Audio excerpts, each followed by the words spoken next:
Hello everyone. In this session of Business Studies class, we are going to start our fourth unit, that is Business Services. What do you mean by service? The service sector includes the basic infrastructure which is must for smooth flow of business activities. In the recent past, the role of service sector in the Indian economy is growing faster than agriculture and industry. A variety of services are available to meet changes of economy and the requirements of the investors. There are three types of services: business services, social services and personal services. Social services. These services are provided voluntarily to achieve social goals. Example लेते हैं, healthcare and education services are provided by government, business organizations and NGOs to improve the standard of living of the weaker section of the society. अगर कोई business organisation या government का institution या NGOs, non government organisations जो हैं, कोई ऐसी activity कर रही हैं जिससे हमारी सोसाइटी का जो वीकर सेक्शन है उसका स्टैंडर्ड ऑफ लिविंग इम्प्रूव हो रहा है, जैसे हेल्थ केयर सर्विसेज प्रोवाइड कर रही हैं, एजुकेशनल सर्विसेज प्रोवाइड कर रही हैं, तो वो ऑर्गेनाइजेशन कौन सी सर्विस प्रोवाइड कर रही है? सोसाइटी को सोशल सर्विस प्रोवाइड कर रही है. Next is personal services. Services which are experienced differently by different customers. अलग अलग कस्टमर्स अपने अपने तरीके से कुछ सर्विसेज जो हैं वो अवेल करते हैं. जैसे टूरिज्म की सर्विस है, अगर किसी को घूमने जाना है वो अपने हिसाब से जो है सारी सेटिंग्स करेगा, कहाँ घूमने जाना है, कौन सा मोड ऑफ ट्रांसपोर्ट लेना है, होटल में रहना है या किसी और धर्मशाला वगैरह में रहना है. ठीक है, तो मतलब इस तरह से टूरिज्म की सर्विसेज पर्सनली जो हैं वो डिपेंड करती हैं कि कस्टमर किस तरह से अवेल करना चाहता है. रेस्टोरेंट्स की सर्विसेज हैं, आप देखते हो कि आपके सिटी में बहुत सारे अलग अलग रेस्टोरेंट्स हैं, सभी के प्राइजेस अलग अलग हैं, अलग अलग तरह की सर्विसेज, फूड वो प्रोवाइड कर रहे हैं. जिस पर्सन को जिस तरह का फूड खाना है, जिस तरह के प्राइजेस वो पे करने में एबल है, उसी रेस्टोरेंट की सर्विसेज वो क्या करेगा? अवेल करेगा. Last is business services, very important topic. Services used by business enterprises for the conduct of their activities. अब बिजनेस सर्विसेज जो हैं वो क्या हैं? हम ट्रेड, कॉमर्स, इंडस्ट्री इन सब के बारे में पढ़ चुके हैं. वहां हमने एक कंसेप्ट पढ़ा था एक्सिलरीज टू ट्रेड. अब एक्सिलरीज टू ट्रेड क्या था? हमारे बिजनेस को चलाने के लिए हमें कुछ एक्टिविटीज ऐसी चाहिए जो हमारे बिजनेस की स्मूथ रनिंग में हमारी हेल्प करें. वो एक्टिविटीज क्या थी? बैंकिंग थी, इंश्योरेंस सेक्टर था, वेयर हाउसिंग थी, एडवर्टीजमेंट थी, ट्रांसपोर्टेशन थी. वही सब चीजें क्या है? बिजनेस सर्विसेज हैं. बिजनेस को स्मूथली चलाने के लिए अगर आपको कोई हेल्पिंग हैंड ना हो, सारे काम आपको खुद करने पड़े, तो आप अपने बिजनेस एक्टिविटीज को स्मूथली नहीं चला सकते.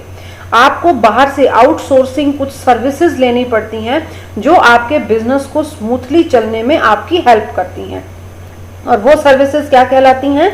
बिजनेस सर्विसेज कहलाती हैं. एग्जाम्पल क्या हो सकते हैं? Banking, insurance, communication, warehousing, transportation. Banks आपकी हेल्प करते हैं मनी ट्रांसफर करने में. इंश्योरेंस कंपनी आपका रिस्क कवर करने में हेल्प करती है. कम्युनिकेशन मीन्स एडवर्टीजमेंट, प्रोड्यूसर जो गुड्स प्रिपेयर करता है उसकी इंफॉर्मेशन कंज्यूमर तक कौन पहुंचा रहा है? Communication sector. वेयर हाउसिंग आपके सामान को स्टोर करके रखते हैं. ट्रांसपोर्टेशन की हेल्प से गुड्स एक प्लेस से दूसरे प्लेस पर ट्रांसफर हो सकती हैं. अगर ये बिजनेस सर्विसेज ना हो तो कोई भी बिजनेसमैन अपने बिजनेस को स्मूथली नहीं चला सकता. Come to the nature of business services. First one is intangibility. Tangibility और इनटेंजिबिलिटी का कंसेप्ट पहले भी हम बहुत बार डिस्कस कर चुके हैं, अकाउंटेंसी में भी आप इसको पढ़ते हो. इनटेंजिबिलिटी सर्विसेज के सेक्टर में कैसे है? देखिए, services can not be seen, touched और smelled, just can only be felt, yet their benefits can be availed.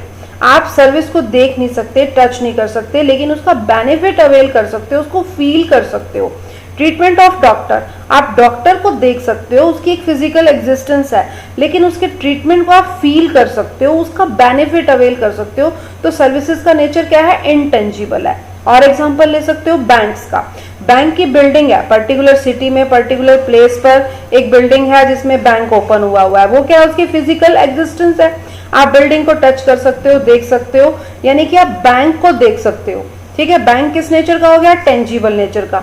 लेकिन बैंक जो सर्विसेज आपको प्रोवाइड कर रहा है वो क्या है, इनटेंजिबल नेचर की सर्विसेज है। Next one is inconsistency. Services lack in homogeneity like the behaviour of bank employ. Services में होमोजीनियस नेचर नहीं होता। एक पर्सन अगर आपको कोई सर्विसेज प्रोवाइड कर रहा है, एक पर्टिकुलर टाइम पीरियड पर उसकी सर्विसेज अच्छी भी हो सकती हैं और सेकंड पर्टिकुलर टाइम पर उसकी सर्विसेज अच्छी नहीं भी हो सकती। बैंक एम्प्लॉय का हम एग्जांपल ले सकते हैं। आप एक पर्टिकुलर डेट को, मंडे को आप बैंक में जाते हो और आपको एक बैंक अकाउंट ओपन करवाना है। आप सारी इंफॉर्मेशन उस बैंक एम्प्लॉय से लेके आते हो कि क्या क्या रिक्वायरमेंट्स रहेंगी बैंक अकाउंट ओपन करने के लिए, आपको क्या क्या पेपर्स चाहिए जिसकी हेल्प से आप उनका बैंक अकाउंट इजीली ओपन कर दोगे।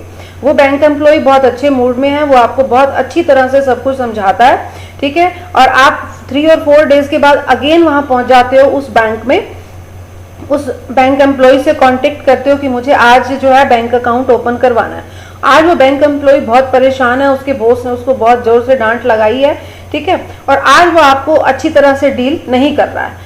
तो एक पर्टिकुलर टाइम पर वही सर्विसेज बहुत अच्छी थी और एक पर्टिकुलर टाइम पर वो सर्विसेज अच्छी नहीं है, हालांकि आप सेम एम्प्लॉय से मिले हो। ये भी हो सकता है कुछ सिचुएशंस में कि जिस पोस्ट के ऊपर एक पर्टिकुलर एम्प्लॉय एक पर्टिकुलर डे पर अपॉइंट किया गया, जब आप सेकंड टाइम वहां सर्विसेज लेने के लिए पहुंचे तो उस दिन वो एम्प्लॉय नहीं था। रेस्टोरेंट का एग्जांपल लेते हैं। आप एक रेस्टोरेंट के रेगुलर कस्टमर हो, मंथली वीकली आप उस रेस्टोरेंट में कुछ ना कुछ स्नैक्स लेने, डिनर लंच लेने जाते रहते हो। आप डेली जा रहे हो, बहुत अच्छा आपको सब कुछ मिल रहा है, फूड बहुत डिलीशियस है वहाँ का। ठीक है, लेकिन एक पर्टिकुलर डे पर उनका कुक जो है लीव पर चला जाता है। अब आप उस दिन जाते हो, उस दिन उसका खाना अच्छा नहीं है, यानी कि सर्विसेज में क्या हो गई, क्या आ गई, इनकंसिस्टेंसी आ गई। सर्विसेज में होमोजीनियस फैक्टर अवेलेबल रहे ये कोई जरूरी नहीं है। Next is inseparability. Production and consumption are performed simultaneously.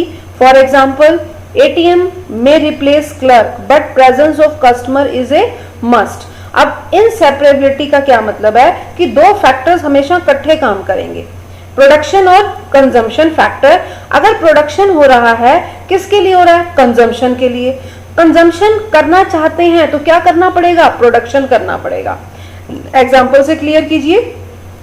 ATM machine है, उसमें आपने मनी डाल दिया है, वो बिल्कुल वर्किंग में है, उसको एक एसी रूम में रख दिया गया, उसके बाहर गार्ड बिठा दिया गया है, लेकिन उस मशीन का जो यूजफुल है वो कब शो होगा, जब कस्टमर्स जाएंगे, कस्टमर को बैंक ने एटीएम कार्ड इशू किए होंगे, लोगों में एटीएम कार्ड यूज करने की हैबिट्स होंगी। ठीक है, तो उस मशीन का जो है वो यूज होगा, अदरवाइज उस मशीन का कोई यूज नहीं है। मशीन है और कस्टमर के पास एटीएम कार्ड नहीं है, यानी कि प्रोडक्शन है और कंजम्पशन नहीं है। कस्टमर्स को बैंक ने एटीएम कार्ड इशू कर दिए हैं, लेकिन मशीन में मनी नहीं है, मशीन खराब है, तो प्रोडक्शन नहीं है, कंजम्पशन है। प्रोडक्शन और कंजम्पशन अगर दोनों इकट्ठे चलेंगे, साथ में काम करेंगे, तभी हम सर्विसेज का बेनिफिट उठा सकते हैं। Next is inventory less. Services cannot be stored for future use or performed earlier to be consumed at a later date. For example, underutilized capacity of hotels and airlines during slack demand cannot be stored for future when there will be a peak demand. हम services को store करके नहीं रख सकते कि आज hotels में जो है, होटल्स वालों ने खाना सस्ता कर दिया है क्योंकि उनके पास कस्टमर नहीं है, हम सारा फूड जो है स्टोर करके रख लेते हैं, नहीं रख सकते। एयरलाइंस ने अपने टिकट्स जो हैं वो लो प्राइसेस पे मार्केट में अवेलेबल किए हैं क्योंकि उनके पास कस्टमर्स नहीं है। ठीक है, वेदर अच्छा नहीं है, लोग घूमने नहीं जा रहे हैं, ठीक है, कोई डिजीज जो है वो फैली हुई है जिसकी वजह से लोग अपने घरों से बाहर नहीं निकल रहे हैं, तो एयरलाइंस ने क्या किया, अपने टिकट्स जो हैं वो लो प्राइसेस पर अवेलेबल किए हैं। क्या हम वो टिकट्स परचेज करके रख सकते हैं कि जब सब कुछ फेवरेबल होगा हम अपनी मर्जी से एयरलाइंस का टिकट यूज करके और घूमने के लिए चले जाएंगे? नहीं हो सकता। हम किसी भी सर्विस को स्टोर करके नहीं रख सकते। बैंक्स में आने वाले दिनों में 5 डेज की स्ट्राइक होने वाली है, क्या आज ही हम सारी की सारी बैंक सर्विसेज को अवेल करके रख सकते हैं? नेक्स्ट 5 डेज के लिए नहीं करके रख सकते। ट्रांसपोर्टेशन, हरियाणा रोडवेज की हम बात कर लेते हैं। हरियाणा रोडवेज जो है आने वाले वीक में 8 डेज के लिए स्ट्राइक पे जाने वाली है। क्या हम उसकी सर्विसेज को स्टोर करके रख सकते हैं? Not possible. सर्विसेज को हम स्टोर करके नहीं रख सकते। Last one is involvement, participation of customer in the service deliveries must. Customer का पार्टिसिपेशन होना बहुत जरूरी है। A customer can get the service modified according to the specific requirement. Example से इसको क्लियर करो कि अगर कस्टमर का पार्टिसिपेशन ही नहीं होगा तो हम सर्विस को अवेल कर ही नहीं सकते। आप एक बस स्टॉप पे खड़े हो, बस का जो ड्राइवर और कंडक्टर है वो कॉल कर रहा है कि हमारी बस जो है पर्टिकुलर स्टेशन पर जा रही है, वो बार बार आवाजें लगा रहा है आपको। जब तक पैसेंजर उस बस में खुद मूव नहीं करेगा, उस बस के अंदर जाकर एंटर नहीं करेगा, उसकी सीट पर नहीं बैठेगा, क्या बस उसको, ट्रांसपोर्ट कंपनी उसको अपनी सर्विसेज दे पाएगी? नहीं दे पाएगी। कस्टमर को खुद उस बस तक चलकर जाना है, उस बस में एंट्री लेनी है, तभी ट्रांसपोर्ट कंपनी अपनी बस की सर्विसेज कस्टमर को दे पाएगी। तो कस्टमर का इन्वॉल्वमेंट होगा तभी जो है हम अपनी सर्विसेज उसे प्रोवाइड कर पाएंगे। That's all about the nature of business services. Very very important topic for the case studies questions. Various categories of business services are banking, insurance, postal and telecom services, warehousing services and transportation. Now we are going to the very first category of the business services, that is banks. Banks occupy an important position in the modern business world. No country can make commercial and industrial progress without a well organized banking system. Banks encourage the habit of saving among the people. They mobilize small savings and channelize them into productive uses. A bank is an institution which deals in money and credit. Credit means उधार देने का काम करना और loan देने का काम करना. It collects deposits from the public and supplies credit. Public से मनी कलेक्ट करते हैं, उनके डिपॉजिट्स लेते हैं और उनको लोन प्रोवाइड करते हैं, thereby facilitating exchange. It also performs many other functions like credit creations, agency functions, journal services, etc. Hence, a bank is an organization which accepts deposits, lends money and perform other agency functions. Other agency functions का मतलब क्या है? Debit card issue करना, credit card issue करना, locker facilities देना, check books देना, bank overdraft बनाना, ठीक है। इस तरह की जो फैसिलिटीज बैंक आपको प्रोवाइड कर रहे हैं वो एजेंसी फंक्शंस का पार्ट बनती हैं। Now come to the types of banks. Banks can be classified into the following categories. One is commercial bank, second is cooperative bank, third one is specialized bank and last one is central bank. What is commercial bank?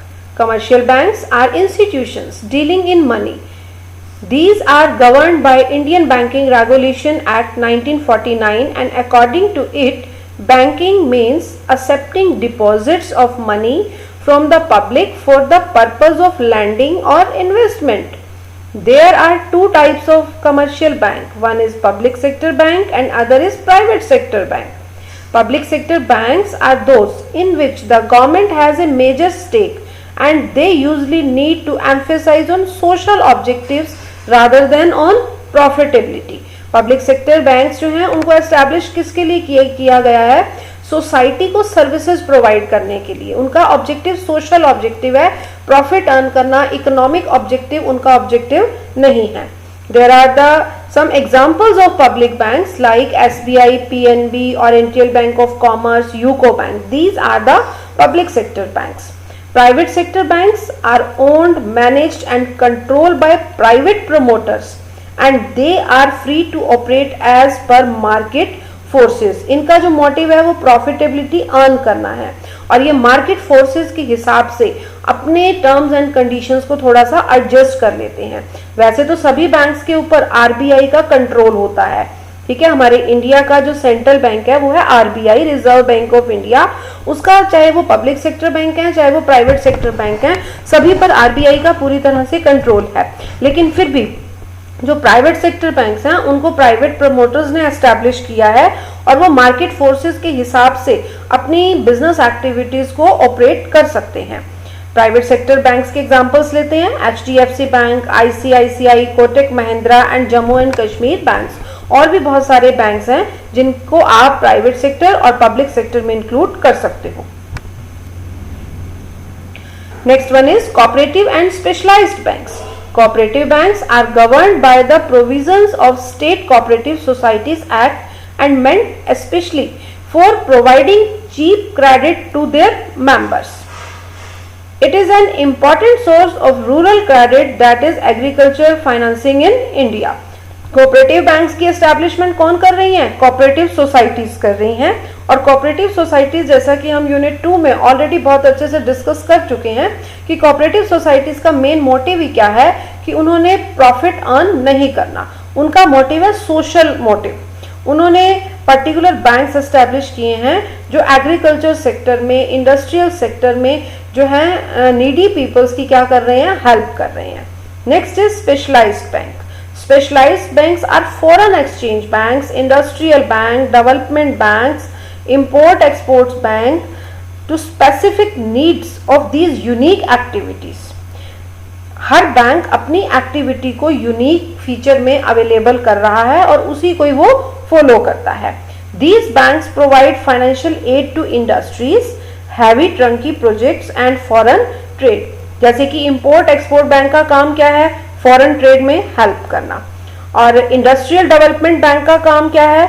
Industries को financially help करना, middle class loan provide करना और जो है long period के लिए भी loan वो उसको प्रोवाइड करते हैं।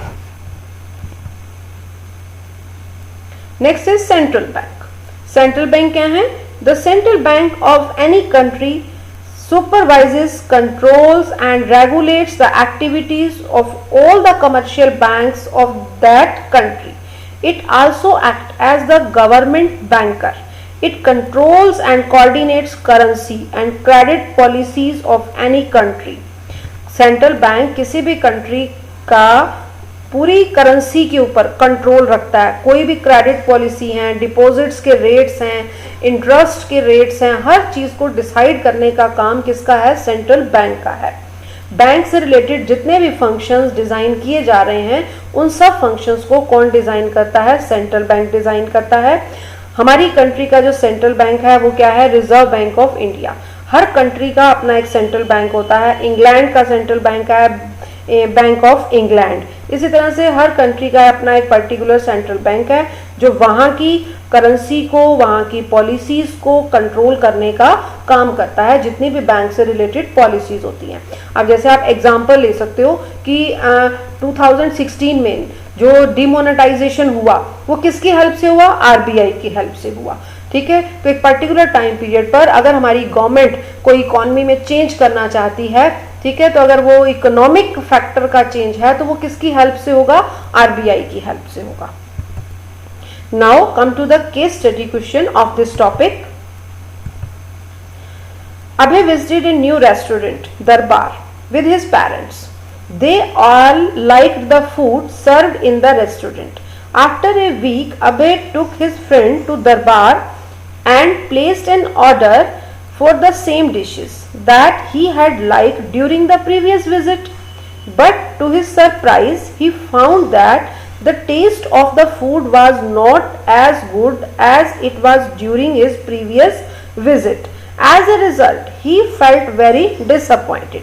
अब हमारा केस क्या कह रहा है कि एक अभय पर्सन है, वो एक पर्टिकुलर रेस्टोरेंट में अपने पेरेंट्स के साथ जाता है, उसे वहाँ का खाना बहुत डिलीशियस लगता है और नेक्स्ट विजिट में वो अपने फ्रेंड को वहाँ लेकर जा रहा है, लेकिन वो सरप्राइज हो जाता है उस दिन जब वो अपने फ्रेंड के साथ गया है कि उस दिन उस रेस्टोरेंट का खाना जो है वो बिल्कुल भी अच्छा नहीं है, जिससे वो थोड़ा परेशान हो जाता है। In the context of the above case, अब इस केस से हमारे को क्या फाइंड आउट करना है? Identify and explain the feature of services being discussed above. अब फर्स्ट हमारे को यहाँ पर आइडेंटिफाई करना है कि ऊपर जो केस आया है इस केस में कौन सी जो सर्विसेज का जो नेचर है, explain the nature of services being discussed above. कि कौन सा नेचर का पॉइंट यहाँ पर आ रहा है। ठीक है, फर्स्ट हमने ये सर्च करना है। अब देखिए, जब सर्विसेज में होमोजीनियस फैक्टर नहीं होता, क्योंकि देखो होमोजीनियस फैक्टर नहीं शो हो रहा ना यहाँ पर, कि पेरेंट्स के साथ जब गया तब सर्विसेज अलग थी, फ्रेंड के साथ जब गया तब सर्विसेज अलग थी, तो इट मीन्स कि होमोजीनियस फैक्टर यहाँ पर अवेलेबल नहीं है। और जब हमारी बिजनेस सर्विसेज में लैक ऑफ होमोजीनियस फैक्टर हो जाता है, ठीक है, तो कौन सा पॉइंट आएगा नेचर का? इनकंसिस्टेंसी आएगा, कि हमारी सर्विसेज में इनकंसिस्टेंसी हो गई है। Explain briefly two other features of services. अब आपके पास अदर फीचर्स हैं, अदर नेचर ऑफ सर्विसेज हैं, ठीक है, 4 पॉइंट्स अवेलेबल हैं। टोटल हमारे पास नेचर के 5 पॉइंट्स हैं। उन 5 में से हमने फर्स्ट इनकंसिस्टेंसी पिक कर लिया है और रिमेनिंग रह गए 4। उन 4 में से intangibility, inventory less, inseparability, involvement, जो भी आपको 2 बहुत अच्छी तरह से आते हैं, आप उन 2 को एक्सप्लेन कर सकते हो।